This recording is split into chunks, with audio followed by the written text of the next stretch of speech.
mbola ampitombona aminareo ry havana ny fahasoavana momba ampiadanana avy amin'Andriamanitra ray sy Jesosy Kristy tompontsika. Amen.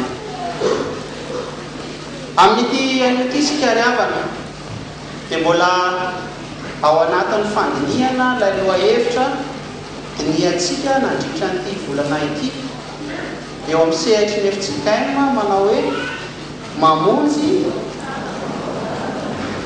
amin'ny fahotana ny mamonjy amin'ny fahotana ny tompo. Ary raha ho antsika manokana ry havana amin'ity anio ity no isataratsika ny vanim-potoana an-karena. Vanim-potoana an-karena izay araky ny efa nambara tamintsika ihany ifaditsika ny ratsy rehetra, ny fanao ratsy rehetra. Fa ny vanim-potoana an-karena ihany koa izay ahatserovatsika ilay 7 andro nitoeran'i Jesosy Kristy tany an'efitra, mivavaka, ny fahadianana. Ary ho antsika ihany koa dia 7 andro izay iandrasantsika, andiniantsika tena,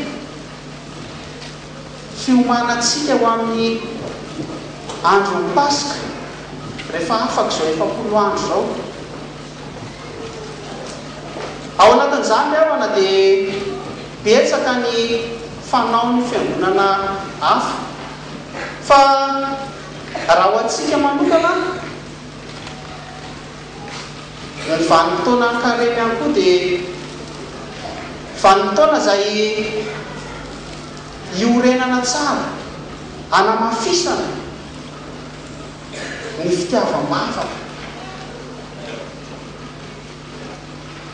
andinian-tena ny amin'ny fanao ratsy rehetra izay fantatsika fa tsy araka ny sitrapon'Andriamanitra. Ary ao anatin'izany hoe fandiniantsika tena izany hialantsika amin'ireny ratsy fanaontsika ireny. Amin'ity an'ity ry havana ny anompanantsika n'izao hafatra izao arak'izay efa novakiana tamintsika tao amin'ny epistily faharoa soratan'ny apôstôly Paoly amin'ny fiangonana tany Korinto.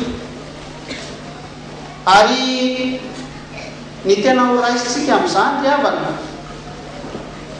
dia arak'izay hitantsika eo amin'ny 4:12 tapany voalohany manao hoe fa ny fitiavan'i Kristy no manery anay. Fa ny fitiavan'i Kristy no manery anay. Raha tamin'ny fotoana izay nanoratany apôstôly Paoly an'izao taratasy izao dia maro ny zavatra niainan'ny fiangonana. Ary raha diniantsika manokana izao tenin'Andriamanitra izao perikopantsika tamin'ity anio ity ny 9:11 hatramin'ny 9:5:10. Izany perikopantsika izany dia eo anelanelan'ny 9:10. Andeka eo vakitsika ny 9:10. Fa isika rehetra dia samy tsy maintsy ho hita toetra miharihary eo amin'ny fitsaran'i Kristy mba handraisany olona rehetra izay zavatra nataony tenany dia arak'izay nataony na tsara na ratsy. Ho antsika FJKM manokana ry havana tsy fanaontsika izany hoe ampitahotra ny olona ny amin'izany fitsaran'Andriamanitra izany. Tsy fanaontsika izany ampitahotra ny olona mba hiverenana amin'Andriamanitra. Fa misy ohatra fanaon'ny fiangonana zandriny dia ampitahorany ny olona. Raha tsy manao an'izao nareo, tsy manaja ny andro sabata ohatra, raha tsy mifady ny enakisohatra dia verynareo. Fa ho atsika manokana ryavana, ho atsika FJKM, tsy mba fanaotsika zany mampitahotra ny olona izany. Ho atsika dia ny vaovao mahafaly izany no toritsika. Ny vaovao mahafaly no ambaratsika amin'ny olona rehetra, fa izany no mahavonjy atsika. Ary araka nefa nambara teo raha izao soratra masina zao dia eo anelanelany 15 sy ny 17. Raha tery ambony dia nambaratsika hoe tsy maintsy hiatra, ambara soratra masina hoe tsy maintsy andaly eo anatrehan'ny fitsaran'Andriamanitra ny olona rehetra. Eo amin'ny 17 kosa indray izy dia manao hoe ity 17 ty kosa angamba efa itsika tsy anjery. Andeha hoe akombitsika ny Baiboly. Koa raha misy olona ao amin'ny Kristy dia olo-baovao izy. Efa lasa ny zavatra taloha, indreo efa tonga vaovao ireo. Izany hoe raha teny ambony zany tsika dia misy an'ilay fampitahorana ny amin'ny fitsaran'Andriamanitra, misy an'ilay fisalasalana. Satria manao ana moa zany hoe olona miatrika fitsarana zany, na hosoa na ho ratsy na hosoa dia tsy maintsy matahotra ihany. Dia ao anatiny zany toe-po izany, ao anatin'izany toe-po izany no anambarany apôstôly Paoly indray an'izao 17 izao, izay mitondra fanantenana, izay mitondra fifaliana. Satria raha nisy ny fanameloana, eto kosa dia misy ny fanamarinana. Raha iverenantsika ohatra ny ambaran'ireo teolojiana, raha mandinika ny amin'ny apôstôly Paoly izy, dia ho teolojiana hoe rehefa mandinika ny olombelona ao izy ny apôstôly Paoly dia mahita mandrakariva fa ny olona anankiray, na izy marina ao amin'ny Kristy, na izy voaheloka ao amin'ny Adamo. Ka ao anatin'izany toe-po anankiroa zany ryavana, eo ny fisalasalana ny tahotra ny amin'ny fitsaran'Andriamanitra, fa eo ihany koa ny fifaliana.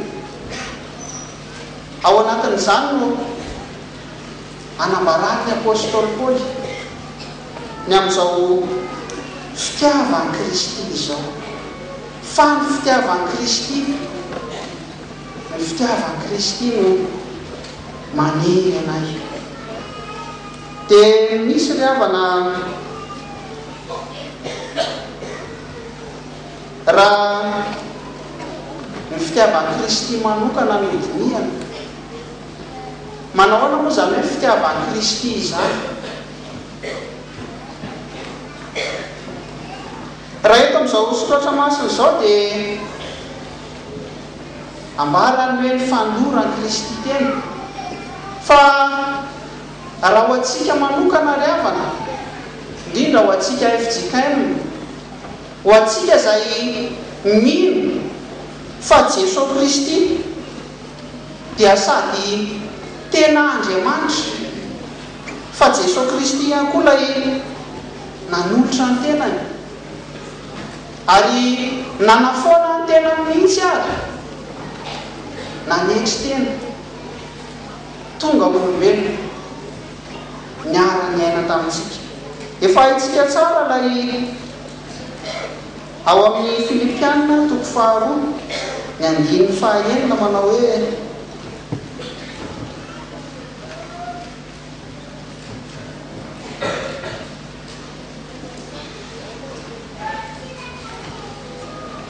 Jesosy Kristy izay na dia nanana endrika Andriamanitra azy, dia tsy natao ho zavatra ho fikirina mafy ny fitoviana amin'Andriamanitra. Eto ry havan'i Jesosy Kristy dia manolotra ny tenany, ary raha ohatra Jesosy Kristy manolotra ny tenany tonga olombelona, izany ilay fitiavan'i Jesosy Kristy izany. Manahoana ny ambarany eo amin'ny Luka 4:4. Ao amin'ny Luka 4:4 dia manambara ny soratra masina. Manambara ny soratra masina ao amin'ny Luka 4:4. Ny 5:2 tapany fara manao hoe dianao ny Jesosy, dianao ny Jesosy. Izany avana dia maneho fa Jesosy Kristy tokoa dia efa tena tonga olombelona tahaka atsika izao. Noho ny fitiavany atsika, noho ny fitiavany anao, noho ny fitiavany anahy, dia tena tonga olombelona tahaka atsika izao Jesosy Kristy. Ary raha eto amin'izao Luka 4:4 izao manokana, eto amin'izao Luka 4:4 izao manokana dia manambara ny soratra masina. Manambara ny soratra masina fa i Jesosy Kristy izay tena olombelona, rehefa niara fakapanahy maro isan-karazany, fantatsika ireo fakapanahy ireo izay ambara ny soratra masina. Dia ina nambara ny soratra masina? Nandresy izany Jesosy Kristy. Jesosy Kristy ilay tena olona dia nandresy fakapanahy. Izany ry havana fitiavan'Andriamanitra izany. Ary noho izany fitiavan'Andriamanitra izany, ho antsika indrindra amin'izao kareny izao, tokony hanana fahavonona antsika ry havana. Tokony hanana fahavononam-po isika. Andiny tena. Ary tsy vitany hoe andiny tena fotsiny, fa andiny tena ary hiala ny fanao ratsy rehetra. Izany ry havana no ilay fitiavan'i Jesosy Kristy atsika. Ary raha ohatra isika mahatsiaro ny tenantsika ho malemy amin'izany, dia ambara ny soratra masina ihany koa, araka nefa hitantsika eo amin'ny 7:20 amin'izao Korintiana izao. Mitoera ao amin'i Jesosy Kristy, fa izany fitoeranao amin'i Jesosy Kristy izany dia hitondra fandresena ho anao. Fa ny fitiavan'i Kristy no manery anay. Efa hitantsika ry havana ny amin'ny fitiavan'i Kristy teo, raha eto amin'izao soratra masina izao manokana. Nambara tery ambony tery hoe eo ny amin'ny fitsarana, fa eo ihany koa nefa ny amin'ny fifaliana noho ny amin'ny Jesosy Kristy.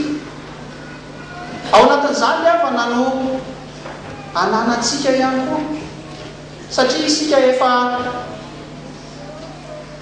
no hamarin'Andriamanitra, dia ananantsika fifaliana izany.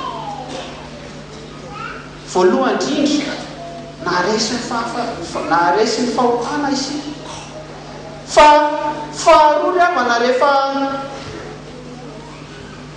hitan'ny olona fa ohatran'ny miavaka no izy isika, eny fa na dia tenantsika manokana ary rehefa hitantsika fa isika dia efa manomboka makany amin'ny fahatsarana, dia eo amin'izay no manomboka milaza eo ny olona no milaza zany hoe dia mba kristianina nefa mba ohatran'izao ihany ny fanao tany ary na ho atsika manokana ary manenjika atsika ny feon'ny ratsy manao hoe mba kristianina ihavy e nefa jerety natao taloha kristiany havana noho ny fitiavany atsika araky ny efa hitatsika eto amin'ny andiny fahafito amby folo manao hoe efa lasa ny zavatra taloha izany hoe izao fitiavany Jesosy Kristy izao dia manome atsika ilay toetra vaovao. Izao fitiavany Jesosy Kristy izao dia manome atsika fiadanana. Izao fitiavany Jesosy Kristy atsika izao dia mamonjy atsika amin'ny fahotana. Fa raha eto amin'izao perikopa manokana izao ry havana tamin'ity androany ity hitatsika ohatra ny any nambarany Nomery. Taon'ny Nomery dia manambara ireo fifanakaloza-kevitra teo amin'Andriamanitra, teo amin'ny Jehova sy Mosesy.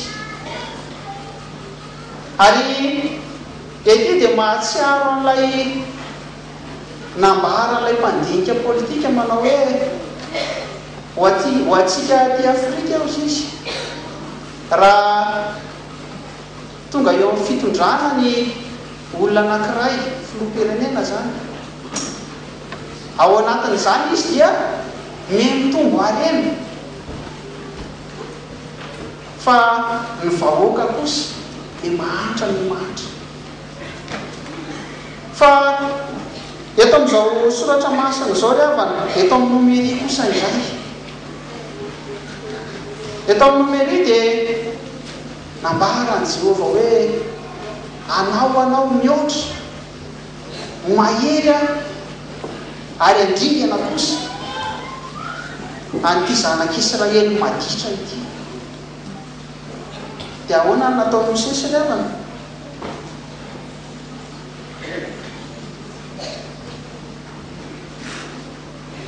Tao anatin'izany ry havana dia nangataka tamin'Andriamanitra izy, nitalao tamin'Andriamanitra izy hoe avelao ny endrik'ny zanak'Israely. Dia navelan'Andriamanitra ny endrik'ny zanak'Israely. Izany hoe i Mosesy reto ry havana dia nampangina ny tenany. Tsy araka ny fanaon'ilay mpitondra atsika le hoe tonga eo amin'ny fitondrana dia memanankarena. Mosesy kosa eto ry havana dia nangataka tamin'Andriamanitra avelao ny endrik'ity firenena ity. Hoy Andriamanitra hoe arika amin'ity firenena ity fa ianao kosa asanatra ho mahery mihoatra lavitra azy.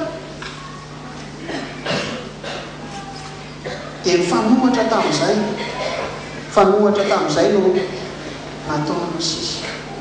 Ary firifiry moa ry havana, firifiry no olona izay efa fantatsika ary na isika izao mihitsy ary firifiry no efa hiara amin'ny fanenjehana. Firifiry ny olona sasany izay mba hafoy vola mankarena, fantatsika izao ny amin'ilay orika teo. Firifiry ny olona izay efa mahafoy vola mankarena noho n'iny noho ny fitiavany Kristy. Raha hiatrika an'izao karena izao ary tsika ry havana, raha andiny tena isika, raha hiala amin'ny ratsy fanao isika, dia aoka ny fitiavany Kristy, aoka ny fitiavany Kristy izay efa fantatsika ihany, aoka ny fitiavany Kristy no anely atsika. Ho an'Andriamanitra ny voninahitra ry havana, amobe ao amintsika kosa izany ten'Andriamanitra izany. amen.